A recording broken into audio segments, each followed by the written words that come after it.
사랑과 은혜가 풍성하신 하나님 아버지, 은혜를 감사합니다. 지난 3일간 하나님께서 우리를 품어주셔서 주님의 자녀로 살아갈 수 있게 하심을 감사드리며 이 시간 부르심을 감사합니다. 주님 앞에 나와싸우니 오직 하나님께서 주시는 은혜를 풍성히 누리는 귀한 시간이 되게 하여 주시옵소서.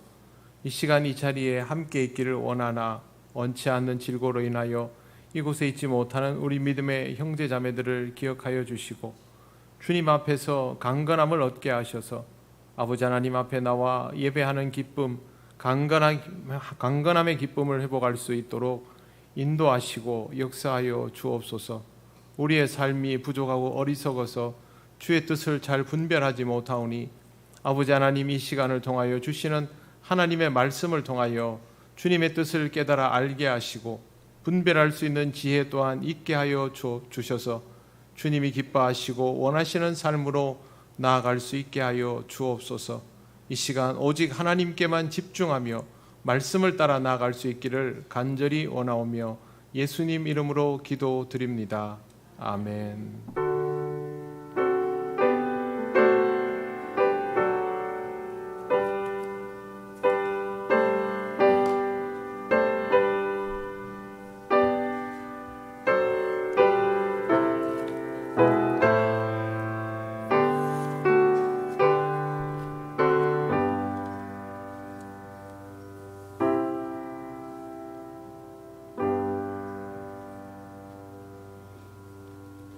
오늘 하나님 말씀 민수기 15장 1절에서 16절입니다.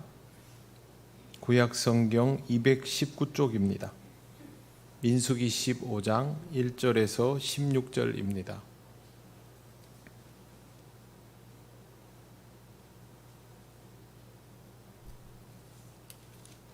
16절까지 한 절씩 교독하겠습니다. 여호와께서 모세에게 말씀하여 이르시되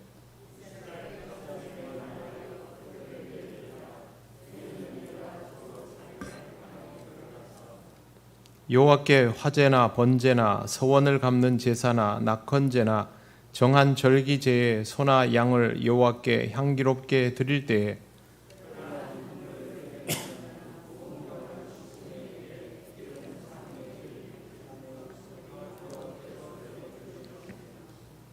번제나 다른 제사로 드리는 제물이 어린 양이면 전제로 포도주 4분의 1 흰을 준비할 것이요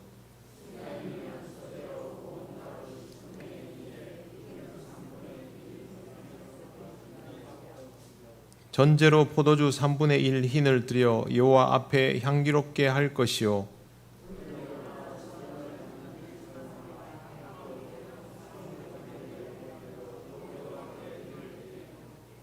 소재로 고운 가루 10분의 3 에바에 기름 반 흰을 섞어 그 수송아지와 함께 드리고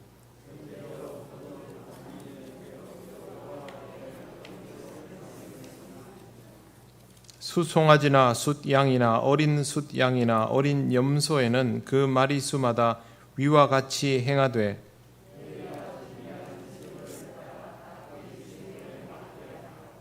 누구든지 본토 소생이 여호와께 향기로운 화제를 드릴 때에는 이 법대로 할 것이요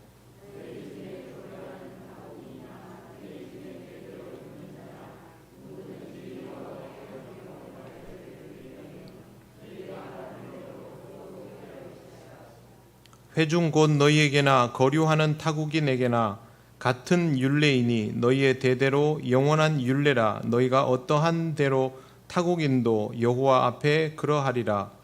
너희에게나 너희 중에 거류하는 타국인에게나 같은 법도 같은 규례이니라. 아멘. 기도드리겠습니다.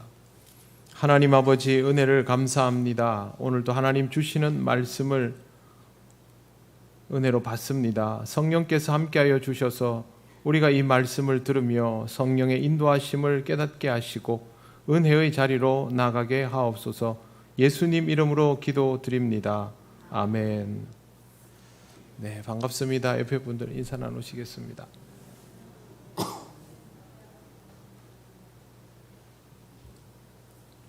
코로나 환자들이 갑자기 많이 생겨서요.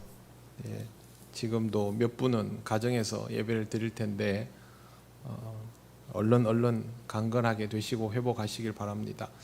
제가 아직 우리 교회는 재확진 사례는 없는 것 같습니다. 근데 뭐 몇 달 지나면 그럴 수도 있다고 하니까 여러분 방역 수칙 잘 지키시고 개인 방역에 신경을 쓰시기를 바랍니다. 이게 코로나 걸리면 조금씩 후유증이 쌓이지 않습니까? 재차 걸리는 건 또 그만큼 더 쌓일 수 있으니까 주의를 하시기를 바랍니다. 오늘 말씀은 구약 성경에 나오는 제사에 관한 것인데 우리가 제사를 지내지는 않지만 제사를 드리지는 않지만 예수 그리스도를 통하여 예배자가 되었기 때문에 이 제사의 의미 속에 들어있는 예배의 의미를 한번 돌아보려고 합니다. 구약 성경의 제사는 예수 그리스도를 통하여 예배로 드려지게 되었습니다. 모양은 다르지만 인간이 하나님께 은혜 받고 영광을 돌린다라는 내용은 동일합니다. 오늘 제일 먼저 보아야 할 것은 예배자의 조건입니다. 2절 말씀을 보시면 이렇게 되어 있습니다. 내가 주어 살게 할 땅에 들어가서 그렇게 되어 있죠. 2절 마지막에 보시면 내가 주어 살게 한 땅이 아니라 살게 할 땅입니다. 지금 당장을 말하는 것이 아니라 앞으로 약속의 땅에 들어가게 되면 그런 조건이 붙어 있는 것입니다. 3절 여호와께 화제나 번제나 서원을 갚을 제사나 낙헌제나 정한 절기제에 소나 양을 여호와께 드릴 때에 시점은 분명히 미래입니다. 지금이 아닙니다. 이 시점은 그런데 쉽게 도달할 수 있는 시점은 아닙니다. 믿음 없이는 절대 도달할 수 없고 그동안 우리가 성경에서 읽어온 것처럼 이미 이스라엘 1세대는 들어가지 못하게 되었지 않습니까? 그러면 어떻게 됩니까? 이 말씀은 광야에 있는 이스라엘 1세대에게는 전혀 해당되지 않는 말씀인 것입니다.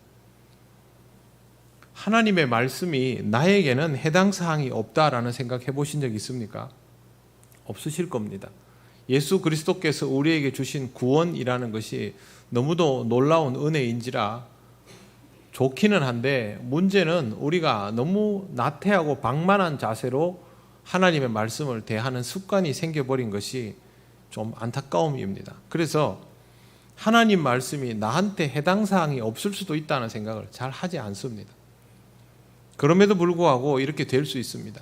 이스라엘 1세대는 분명히 하나님의 택한 백성이었지만 하나님 앞에 불순종함을 통하여 너희는 가나안에 들어갈 수 약속의 땅에 들어갈 수 없다라는 판정을 받아버렸습니다. 그러면 하나님께서 모세를 통하여 앞으로 살게 할 땅에 들어가서 제사를 지내고 아무리 얘기를 하셔도 이 말씀은 그들에게는 해당 사항이 없는 내용인 것이죠. 하나님의 말씀은 나와 아무런 상관이 없을 수도 있습니다. 내가 믿음을 가지고 하나님 앞에 반응하지 않는다면 그래서 하나님께서 더 이상 기회가 없다라고 선언하시면 그 말씀은 나에게 유효하지 않는 것입니다. 이것은 성경을 아무리 많이 읽고 열심히 읽고 의미를 안다고 해도 소용없는 일입니다. 유대인들 중에 바리새인, 서기관, 율법 박사들이 성경을 적게 읽었습니까? 내용을 모릅니까? 종교 행사 참여를 덜 합니까? 다 열심히 하죠. 그러나 하나님 앞에 믿음으로 반응하지 않으면 상관없는 말씀이 되어버리는 것입니다. 외국인들 중에 요즘 우리나라가 워낙 세계 속에서 인류 국가 취급을 받아가고 있지 않습니까? 그러다 보니까 우리나라에 대해서 연구하는 학자들이 많습니다. 우리나라의 여러 가지 지난 K 방역 아니면 재난 방지, 복지 혜택 하지만 이런 것들 연구하고 법규를 달달 외운다고 해서 그 사람들이 우리나라에서 주는 복지 혜택 받을 수 있습니까? 없지 않습니까? 해당 사항 없지요. 이건 우리 국민만 경험할 수 있는 것이죠. 마찬가지입니다. 하나님으로부터 택함을 받고 그 택함을 유지하는 것이 절대적으로 중요합니다. 그래야만 하나님의 말씀이 성경에 있는 이 모든 내용들이 바로 나를 위한 우리를 위한 말씀으로 유효하게 되는 것이죠. 그래서 항상 내가 하나님의 말씀이 유효한 상태가 되어야 한다라는 사실을 의식하고 있으시기를 바랍니다.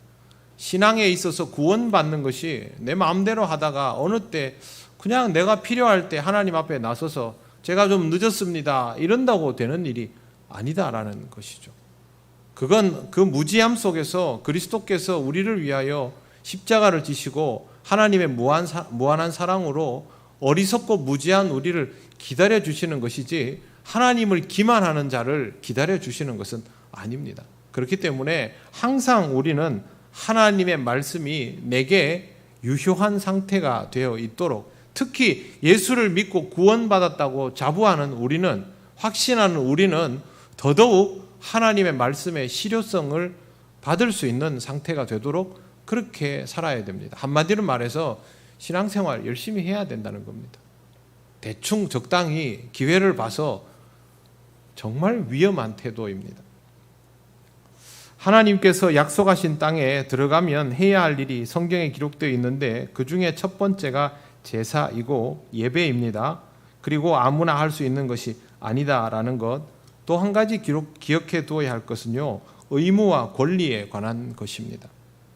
의무와 권리에 대해서 따로따로 생각하는 경우가 참 많습니다만 의무와 권리는 사실은 따로따로가 될 수 없는 성질의 것입니다. 세상에 보면 의무와 권리를 적절히 피해 다니는 사람들이 있죠. 병역의 의무, 납세 의무는 교묘하게 피해 다니면서 국가에서 주는 혜택들은 다 찾아 누리려는 그런 경우들이 있지 않습니까? 그러나 이건 이율배반이죠. 내가 의무를 행하고 그래서 권리를 누릴 수 있는 것 아닙니까? 하나님 앞에서 택한 백성도 마찬가지입니다. 하나님 앞에서 의무와 권리는 둘이 아니라 하나입니다. 예배를 보십시다. 예배가 의무입니까? 권리입니까? 예배는 의무라고 받아들여지기도 하지만 권리이기도 합니다. 왜 그러냐 하면 하나님의 자녀가 아닌 사람은 예배자일 수가 없는 겁니다. 그냥 내가 교회 와가지고 예배를 드린다라고 한다고 해서 그게 되는 것이 아니고 하나님께서 용납하여 주셔야 예배자인 것이고 예배자가 드리는 것이 예배가 되지요. 그래서 아무나 예배 드릴 수 있는 거 아닙니다. 하나님 앞에 나오는 자가 예배할 수 있는 것이죠. 그리고 하나님의 자녀가 되었다면 당연히 하나님 앞에 자신을 내어 보이는 것이 필요합니다. 그렇기 때문에 예배는 동시에 의무이기도 합니다. 하나님 앞에서 예배를 드릴 수 있는 것이 여러분 특권이라는 생각을 해야 합니다. 이걸 못하면 뭐가 되느냐 하면 예배가 의무 조항이 되기 시작합니다. 그래서 그때부터는 예배를 드리러 나오는 것이 힘들어지기 시작하는 거죠. 예배를 드리고 싶은데 못 드려본 경험이 있으십니까? 정말 예배 드리러 가고 싶은데 예배를 못 가게 된 경우, 오늘 확진돼 가지고 집에서 비대면 예배 드리시는 분들은 좀 그런 마음이 있겠죠. 저는 강제로 예배를 못 드려본 경험이 딱 한 번 있습니다. 군 입대하고 첫째 주, 그동안 교회를 갈 때도 그냥 목사님 아들이니까 당연히 교회 가는 것이고 교회랑 집이랑 별로 구별도 없이 성장했기 때문에 교회는 의뢰 가는 것이고 그렇게 생각했는데 입대하고 첫 번째 주에 훈련소에서 신병들 군기 잡는다고 교회를 못 가게 하는 겁니다. 막상 못 가게 된다고 생각을 하니까 너무너무 그 마음이 안 좋은 거예요. 그래서 한 대 맞을 걸 각오를 하고 교회를 가게 해달라고 청을 했습니다. 그리고 거절을 당했습니다. 저 혼자만 빼줄 수 없다는 거죠. 그래서 교회를 못 갔습니다. 교회를 못 가보니까 교회에 가고 싶은데 못 가는 상태에 있는 그런 마음이 조금 이해가 되더라고요. 실제로 가족들이 반대를 해서 교회를 못 가는 사람, 또 기독교를 반대하는, 압제하는 체제 속에 있어서 교회를 못 가는 사람들이 얼마나 많습니까? 그 사람들은 자신들이 누릴 수 있는 권리를 누리지 못하기 때문에 너무 안타까운 마음으로 그러는 것이죠. 그런데 내가 마음만 먹으면 예배를 드릴 수 있는, 하나님께서 예배를 드릴 수 있도록 기회를 다 부여해 놓은 상태에 있는데도 예배 드리러 나오는 것을 힘겨워하거나 이걸 단순히 의무라고 생각하는 사람은 자기에게 이것이 권리라는 것을 아직도 체득하지 못한 상태라는 거죠. 여러분, 예배가 권리라는 것을 체득하지 못한 상태가 무엇을 의미합니까? 내가 하나님의 자녀라는 정체성이 아직 흐릿하다는 뜻입니다. 그렇기 때문에 우리의 삶 속에서 예배를 형식적으로 생각하라는 말이 아니고요, 우리의 삶 속에서 이 예배가 가지는 특별함을 생각하지를 못하면 내가 하나님의 자녀로서, 믿는 자로서 정체성이 흐리멍텅해지고 있구나라고 생각해야 됩니다. 이 부분은 되게 중요합니다. 가장 기본적인 태도가 안 되는 것이죠. 교회는 열심히 안 나와도요, 만약에 어떤 행사에 귀빈으로 초대받으면 열일 제치고 가겠죠. 그러면 하나님 앞에 예배드리러 나오는 일이 그것보다 하찮은 일입니까? 그렇지 않지 않습니까? 우리 그리스도인들에게는 이게 제일 중요한 일입니다. 예전에도 몇 번 말씀드렸지 않습니까? 미국의 그 대통령이었던 지미 카터 대통령 같은 경우에는 대통령으로 재임하는 동안에도 자신이 가지고 있는 가장 기본적인 의무가 그리스도인, 교회학교 교사라는 것을 잊지 않았습니다. 그 전에, 오래전에 그 우체국장을 했던 사람도 마찬가지였고요. 여러분에게 제일 중요한 권리와 책임, 이것은 하나님 앞에 택한 백성으로, 자녀로, 예배자로 서 있는 것입니다. 그렇기 때문에 이러한 것들을 꼭 신경을 쓰셔야 합니다. 교회에 예배를 드리러 나올 때 우리가 옷 매무새를 조금이라도 더 신경 쓰지 않습니까? 지나치게 형식적일 필요는 없지만 그래도 집에서 슈퍼에 과자 사러 갈 때 복장하고는 다르지 않습니까? 하나님을 만남에 있어서 가장 기본적인 태도라고 생각하기 때문에 그렇게 하는 것이죠. 항상 기억하십시오. 내가 예배를 권리라고 생각하지 못하면 하나님의 자녀로서 누리는 권리가 무엇인지도 잘 모르는 상태라는 뜻이 됩니다. 머리로 권리를 누리는 건 아닙니다. 실제로 살아가면서 내가 하나님의 자녀이기 때문에 누릴 수 있는 것들이 무엇인지를 몰라서 그렇게 되는 거죠. 신앙생활을 해보면 무엇이 좋더라, 하나님께서 내게 말씀을 주시고 삶 속에서 은혜를 주시고 어려울 때도 기도하게 하시고 기도의 응답을 주시고 예전 같으면 지쳐 쓰러질 수 있는 순간에도 쓰러지지 않도록 해주시고, 이건 내가 하나님의 자녀가 아니면 누릴 수 없는 것인데, 그러면 하나님의 자녀로서의 권리를 경험하고 있는 거 아닙니까? 그렇기 때문에 내가 하는 거죠. 태릉 선수촌에 있는 국가대표 선수들 훈련하는 거 한번 보셨습니까? 기절합니다. 기절. 그 사람들 체력은 보통 사람들 체력이 아닙니다. 인간이 아니라고 봐야 될 정도의 체력을 갖춘 사람들. 예전에 한번 보니까요, 스케이트 선수들이 한라산을 올라가는데 다른 사람들이 3시간, 4시간 걸리는 한라산을 1시간 반 만에 올라가더라고요. 사람이 아니죠. 그런데 그 힘든 훈련을 받으러 태릉 선수촌에 왜 갑니까? 국가대표잖아요. 국가대표가 된다고 무조건 돈을 많이 버는 게 아닙니다. 비인기 종목은 국가대표가 돼도 달라질 게 별로 없어요. 그럼에도 불구하고 국가대표로 부름받은 사람이 그걸 꺼리는 경우는 없습니다. 왜? 그보다 운동선수에게 영광스러운 일은 없거든요. 태릉 선수촌에서 입에 거품을 물고 기절할 만큼 훈련할 수 있는, 그건요, 국가대표의 의무이기도 하지만 권리입니다. 특권입니다. 다른 선수들은 거기 들어가서 입에 거품 물고 운동하다가 기절하고 싶어도 입천도 안 되지 않습니까? 하나님 앞에 나와서 예배하는 것은, 말씀을 듣는 것은, 기도를 드리는 것은 여러분의 권리입니다. 항상 이 권리의 소중함을 기억하시고 하나님 앞에서 자녀로, 예배자로서의 정체성을 잘 지키면서 살아가시기를 바랍니다. 두 번째는 제사의 의미, 예배의 의미에 관한 것인데요. 3절 보십시오. 여호와께 번제나 서원을 갚은 제사나 낙헌제나 정한 절기제에 소나 양을 여호와께 향기롭게 드릴 때에 하면서 우리가 일반적으로 알고 있는 여러 형태의 제사들이 나오고 있습니다. 번제는 태워서 드리는 제사입니다. 그 다음에 서원제는 하나님께 약속한 것을 이행함으로 바치는 제사. 낙헌제는 내가 기쁨이 충만할 때 기쁜 마음으로, 즐거운 마음으로 바치는 제사입니다. 그 외에도 절기에 따르는 제사가 있고, 이 절기에는 안식일, 월삭, 또 유월절, 무교절, 우리가 알고 있는 77절, 나팔절, 대속죄일까지 있습니다. 제사들을 다 언급하고 있는데요. 4절 이하에는 제물로 바쳐지는 재료의 양을 기록하고 있습니다. 고운 가루 10분의 1에 기름 4분의 1을 섞어서 여호와께 소제로 드릴 것. 번제나 다른 제사에서 어린 양을 제물로 드릴 때는 전제로 포도주 4분의 1 흰을 준비할 것.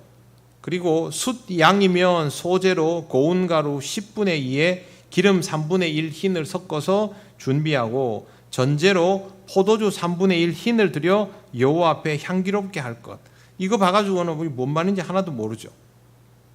여기에서 중요한 건 뭐냐 하면요, 바쳐지는 동물의 크기와 종류에 따라서 드려지는 소제와 전제의 양이 따라 달라진다는 겁니다. 그러니까 소제는 가루지요, 전제는 포도주입니다. 그러니까 가루와 포도주를 동물을 제사할 때 같이 바치게 되는데, 동물이 크면 이 양도 따라 커지고 동물이 작으면 따라 줄어들고, 그런 방식입니다. 나름의 규칙을 정해놓은 것이죠. 우리가 그냥 알아두어야 할 것은 동물의 크기에 따라서 양이 달라진다는 것, 또 하나는 동물 제사의 소제와 전제, 마시는 포도주가, 가루와 포도주가 함께 동반된다는 것 정도만 알고 계시면 되겠습니다. 그 다음에 소제는 곡물 가루입니다. 그런데 곡물 가루는 아주 곱게 쳤습니다. 솔레트라고 부르는데요. 이거는 채로 친다는 뜻입니다. 보통은 나달의 속과 겉껍질을 모두 갈아서 만든 거치고 굵은 가루가 있는데, 그거는 일반 식용이나 사료용으로 썼지만, 이거는 곡식 알맹이만 따로 빼가지고 훨씬 더 고운 채 갈아내서 아예 덩어리가 없습니다. 요즘 우리 밀가루 만져보면 어떻습니까? 아예 덩어리가 없죠. 분말 형태죠. 그와 같은 형태로 쓴 것이 소제입니다. 이렇게 곱게 빻는 이유는 하나님 앞에 덩어리가 하나도 없는 내 삶을 내어놓는다라는 의미가 있습니다. 그러니까 그냥 하는 게 아니고요, 하나님 앞에 물질을 드릴, 동물을 제사로 바칠 때도 그냥 하는 게 아니고, 내 마음이 이만하면 이만하게, 내 기쁨과 감사가 이만하면 이만하게, 그런 의미입니다. 왜 그러냐 하면 우리가 가지고 있는 마음의 정도를 동물이나 곡식 가루나 이런 양으로 표현을 한 것입니다. 누구는 의무적으로 이만큼, 누구는 저만큼, 그런 의미가 아니라, 항상 우리 신앙에서 하나님께 바치는 제사와 헌물은 내가 하나님 앞에 가지고 있는 이 마음의 양만큼 물질도 동물도 그렇게 했다는 것이죠. 그리고 고운 가루는 그만큼 하나님 앞에 내 삶을 고스란히 빻아서 내어드린다는 정성이 있습니다. 제사는 단순한 형식이 아니었습니다. 각각의 제물마다 의미가 있고 이유가 있었습니다. 의미를 모르면 형식에 불과한 것이 되지만, 의미를 알고 있으면 그것은 형식에 불과한 것이 될 수가 없습니다. 지금 우리가 드리는 예배도 마찬가지입니다. 여러분 주보를 한번 딱 꺼내 보십시오. 자, 주보에 주일 예배를 한번 보십시오. 주일 예배에 보면 제일 위에 이렇게 돼 있죠. 예배의 부름. 예배의 부름은 하나님께서 택한 백성을 구원하시고 그들을 만나기 위해서 불러내신다. 이스라엘 백성들 같으면 회막으로 나오라 있지 않습니까? 그것처럼 하나님께서 우리 예배에는 인도자를 통하여 회중을, 하나님의 택한 백성을 부르신다라는 게 예배의 부름입니다. 그렇게 불러주시면 찬양으로 나아가지요. 그게 성령이 됩니다. 그 다음에 단체로 찬송을 하지요. 그리고 교동문은 어떻습니까? 주고받음이 되지요. 주고받음이 있으면 하나님의 말씀이 있고 거기에 내가 대꾸하고 그리고 다시 사도신경으로 우리의 신앙을 고백하고 하나님께 찬송을 드리고 기도를 합니다. 원래 이 기도는 둘로 나뉘어서 참회의 기도와 또 그 대표 기도가 있습니다. 이 두 개의 기도를 하고 성경을 읽으면 이 성경 말씀은 하나님이 우리에게 주시는 말씀, 그리고 설교자를 통한 하나님 말씀의 선포가 있습니다. 말씀이 선포되고 나면 회중들은 그 말씀을 듣고 하나님 앞에 찬송으로 화답하며 봉헌을 합니다. 그리고 봉헌의 기도를 올리고 다시 한번 찬송을 하고 축도를 함으로 예배가 마쳐지게 되죠. 하나님 앞에서 이렇게 주고받는 게 있습니다. 예배도 제가 그냥 뭐 이렇게 임의로 짠 것이 아니고요. 지금 우리가 드리는 예배도 아주 표준적인 예배 모범 중에 하나이고 이 외에도 다른 예배의 모범들이 좀 있습니다. 사실은 훈련을 위해서 예배의 형식들을 조금씩 변화를 주면서 그렇게 새로운 예배의 모범들을 경험해 보는 것도 좋은 방법입니다. 중요한 것은 하나님 앞에 예배를 드릴 때 이 순간순간의 의미들을 알고 예배를 드려야 된다는 거죠. 찬송을 부를 때도 하나님께서 나를 부르셨으면 하나님 앞에 영광을 올려드리는 그런 반응으로서의 찬송이 불러져야 하는 것이죠. 그 부분이 아니고 그냥 찬송을 부를 때도 이 찬송 오늘 이거는 내가 별로 안 좋아하는 찬송인데 혹은 이 찬송 참 좋지. 난 이거 참 좋아하는데 노래를 부르는 게 아닙니다. 음정 박자를 맞추는 이유는요. 우리가 같이 재창을 해서 한 목소리로 한 마음으로 한 영으로 하나님을 찬양할 때 호흡을 함께 맞추어 가기 위해서 음정 박자가 중요한 것이지 노래를 잘 부르는 기능을 위해서 음정 박자가 중요한 게 아닙니다. 그래서 그렇게 찬송을 하는 것이죠. 그리고 말씀을 들을 때도 하나님의 말씀을 읽을 때 하나님의 말씀을 들을 때는 항상 하나님께서 직접 나에게 말씀하시는 것으로 들어야죠. 말씀을 전하는 사람도 자신이 가지고 있는 의도를 전달하는 것이 아니라 하나님께서 전하라고 주신 내용을 전달해야 되고요. 그러면 예배는 온전히 하나님과 하나님의 자녀 사이에서 교감이 이루어지는 사건입니다. 거기에서 하나님이 주시는 은혜가 있고 감동이 있고 기쁨이 있고 하나님 앞에 우리가 기도하러 나왔을 때도 하나님 앞에 온전히 다 쏟아내놓게 되는 것이죠. 형식은 그것을 돕기 위한 도구입니다. 중요한 것은 우리가 하나님 앞에 얼마나 진심으로 전심으로 반응하느냐 그것이죠. 하나님은 이미 우리에게 전심을 다해서 반응하시기 때문에 우리가 할 수 있는 일은 그것밖에 없습니다. 항상 여러분 예배를 드릴 때 이런 것들을 의식적으로 생각하면서 예배를 드리시고 예배에 집중할 수 있게 최선을 다하셔야 됩니다. 예배 전에 여러분 교회에 오시면 뭐 하십니까? 보통 10분 전, 15분 전에 오시면 옆에 분들 가볍게 인사는 하시죠. 일주일 만에 만나고 3일 만에 만나고 그렇게 하니까 가볍게 인사하시고 그 다음에는 하나님 앞에 기도드리고 여러분의 마음의 모든 분주한 것들을 하나님 앞에 먼저 내려놓으셔야 됩니다. 그렇게 다 하나님 앞에 하나하나 내려놓아가면서 기도를 드리고 조금 시간이 남는다면 주보에 있는 성경 구절을 읽고 이 말씀을 내가 그냥 볼 때 어떤 것인지를 한번 묵상을 하고 그러다 보면 예배 시간이 됩니다. 그러면 예배를 드리면 됩니다. 그리고 오랜만에 만난 친구들이랑 그 담소를 나누는 것은 예배 끝나고 하십시오. 예배 전에 와가지고 주위를 살피고 또 이렇게 뭐 주보를 검수하고 남의 머리 스타일 바뀐 걸 살피고 그럴 필요는 없죠. 예배 때는요, 예배에만 집중해야 됩니다. 그거는 예배를 인도하고 우리 장로님들, 집사님들 앞에서 이렇게 기도하는 사람만 그런 게 아닙니다. 완전히 하나님께 집중을 하려고 해도 잘 안 되는 게 우리 스타일이기 때문에 하나님 앞에서는 그렇게 최선을 다해서 여러분에게 있는 모든 잡다한 것들을 다 내려놓아가며 오직 하나님께만 집중하셔야 합니다. 이렇게 집중해야만 하나님 앞에 온전히 예배를 드릴 수 있는 자세가 되어 갑니다. 하나님 앞에서는 항상 영과 진리로 예배하시기를 바랍니다.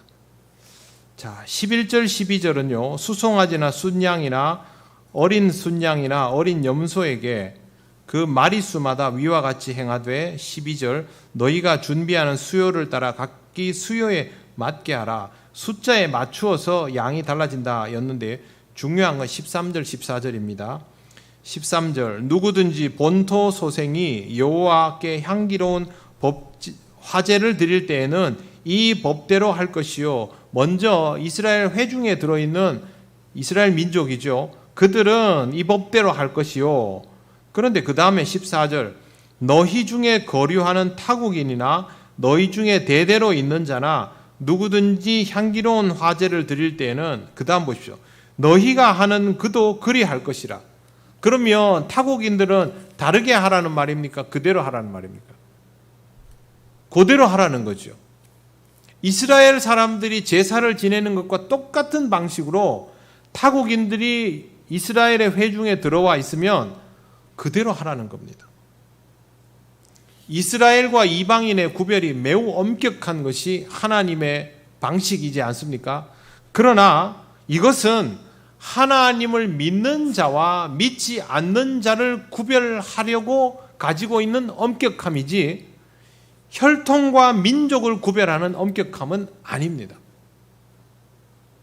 이 부분을 절대 오해하면 안 됩니다. 본문에는 타국인이라도 예외가 있다는 말이 없습니다.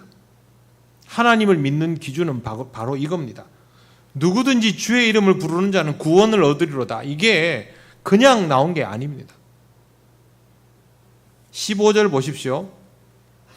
회중 곧 너희에게나 거류하는 타국인에게나 같은 율례이니 너희의 대대로라고 나옵니다.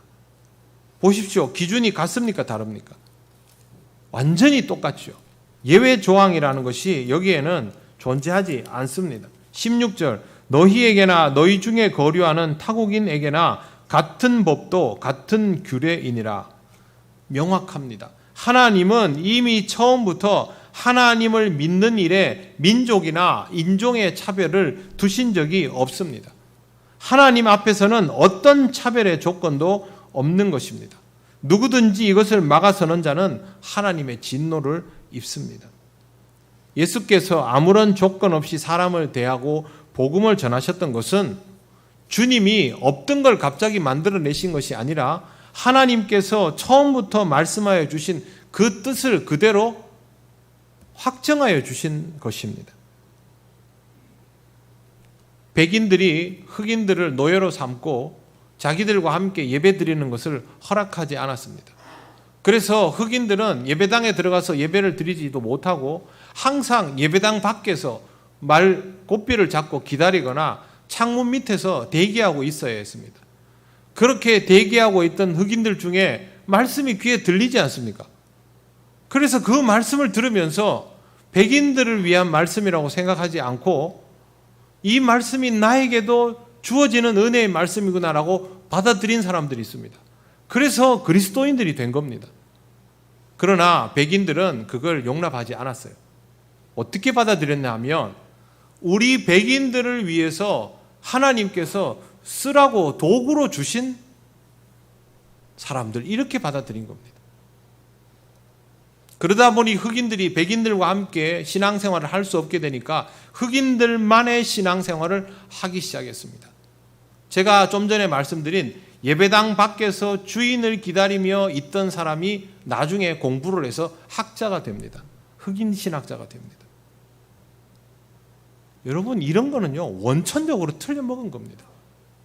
교회에서 신앙생활 하면서 인종을 가르고 민족을 가르고 지역을 가르고 신분을 가르고 완전 엉터리입니다. 어떤 조건도 없습니다. 하나님을 믿는 데는 그런 거 없습니다. 여기 보십시오. 예배자에게 조건이 따로 있습니까? 하나님께 예배하는 자는 영과 진리로 예배하면 됩니다. 예배의 의미를 알고 제사의 의미를 알고 그대로 행하면 되는 것이죠. 하나님을 온전히 믿는다는 신앙 고백만 선명하면 되는 것입니다. 항상 하나님께서 주신 말씀은 달라진 게 없습니다. 여러분, 예수님께서 특별한 것을 말씀하신 것이 아니라 왜곡된 것을 바로잡아 주셨다는 것을 꼭 기억하시기 바랍니다. 그래서 구약 성경에 있는 내용이 예수 그리스도를 통하여 완성이 되는 것입니다. 사실은 완성이 아니라 그대로 옮겨놓은 것인데 왜 이게 완성이 되냐면 중간에 왜곡돼서 그렇습니다. 율법을 폐하러 오신 것이 아니라 완전케 하러 오셨지 않습니까? 우리는 구약 성경을 통하여 예수 그리스도의 가르침을 지금 다시 한번 확인하고 있습니다.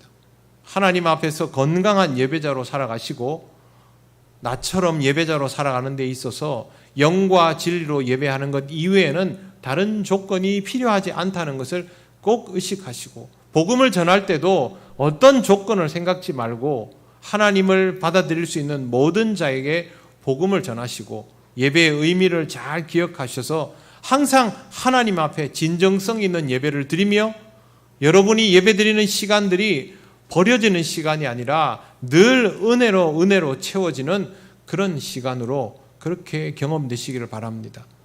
은혜 받는 자는 주님 앞에 나오는 것이 기쁘게 되어 있습니다. 이 기쁨을 충만히 누리시는 여러분 되시기를 바랍니다. 기도드리겠습니다. 먼저 하나님 앞에 예배자로 살아가는 것을 감사하는 기도를 드리겠습니다. 하나님, 우리를 부르셔서 예배의 자리로 인도하심을 감사합니다. 언제나 예배의 의미를 알고 제대로 예배하며 영광을 돌리는 삶이 되게 하여 주시옵소서. 이 시간 하나님 앞에 기도 올리겠습니다. 하나님, 은혜를 감사합니다. 하나님, 우리에게 주신 특별한 권리인 것을 잘 깨닫지 못하고 또 뒤늦게 깨달아가고 있습니다. 아버지 하나님, 하나님 앞에 아무나 예배할 수 없으며 또 하나님을 믿지 않는 자의 예배를 받아주실 리 없다는 것을 우리가 당연히 알아야 할 텐데 아버지 하나님, 오늘 깨닫게 하여 주시니 감사합니다. 하나님 앞에 늘 믿음으로 나오게 하시고 하나님께서 주신 특별한 권리를 누리는 우리들 되게 하여 주시옵소서. 아버지 하나님, 우리 통행교회에 속한 모든 성도들이 하나님의 자녀로 살아가는 것을 기쁨으로 알게 하시고 하나님 앞에 예배할 수 있는 것이 온전한 기쁨과 은혜의 삶이 될 수 있도록 인도하여 주옵소서. 예배자로 나올 때마다 주께서 말씀하여 주시는 것이 은혜로 쌓이게 하시고 하나님을 만나는 기쁨이 충만하여져서 이 땅을 살아갈 동력을 얻게 하실 뿐만 아니라 하나님 나라에 대하여 더욱 확정하는 삶이 될 수 있도록 아버지 하나님 인도하시고 역사하여 주시옵소서. 하나님 아버지, 혹 우리 중에 예배자로서의 자리를 지키지 못하고 낙심하거나 방황하는 심령이 있다면 하나님께서 다시 한번 붙들어 주셔서 하나님 앞에 먼저 예배자로 회복되게 하시고 하나님 앞에 신령한 삶으로 나오게 하여 주시옵소서. 예배 없이 우리의 삶이 하나님 앞에서 다시 세워질 수 없음을 압니다. 하나님 아버지, 우리가 온전히 하나님 앞에 강건하게 세워지며 하나님의 은혜를 따라 나아가는 삶이 될 수 있도록 인도하여 주옵소서. 우리 모두 주님 앞에 한마음 한영으로 예배하며 나아가는 아름다운 주의 몸이 되기를 간절히 원합니다. 주님 함께하여 주옵소서. 아버지 하나님, 은혜를 감사합니다. 하나님께서 우리를 부르시고 우리에게만 특별한 권세를 주셨는데 하나님, 이것이 우리의 권세요 권리인 것을 깨닫지 못하고 때로는 힘들어하고 부담을 가질 때도 있었습니다. 예배를 드리러 와서 하나님께 집중하지 못하고 하나님 앞에서 이 예배의 의미를 지키지 못할 때도 많았음을 고백합니다. 아버지 하나님, 어리석고 불쌍한 우리를 용서하여 주시고 하나님 앞에 예배자의 모습을 먼저 회복하게 하여 주옵소서.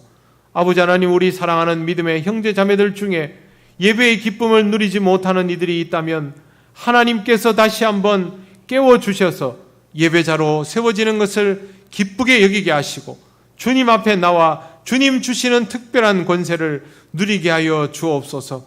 우리가 예배를 드릴 때마다, 하나님 앞에 찬송을 드릴 때마다, 주의 말씀을 들을 때마다 우리의 삶 속에 주님의 은혜와 평강이 넘치게 하여 주옵소서. 말씀을 대할 때마다 우리가 가야 할 길과 행해야 할 일들을 알게 하여 주시고 하나님 그 길을 따라 나아가는 강건한 그리스도인이 되게 하여 주옵소서.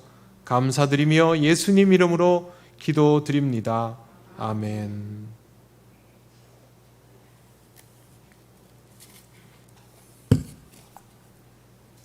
교회 소식 전하겠습니다. 이번 주일 오후 찬양 예배는 교사 헌신 예배로 드려집니다. 강사는 남해 상주교회 담임하시는 양승주 목사님이십니다.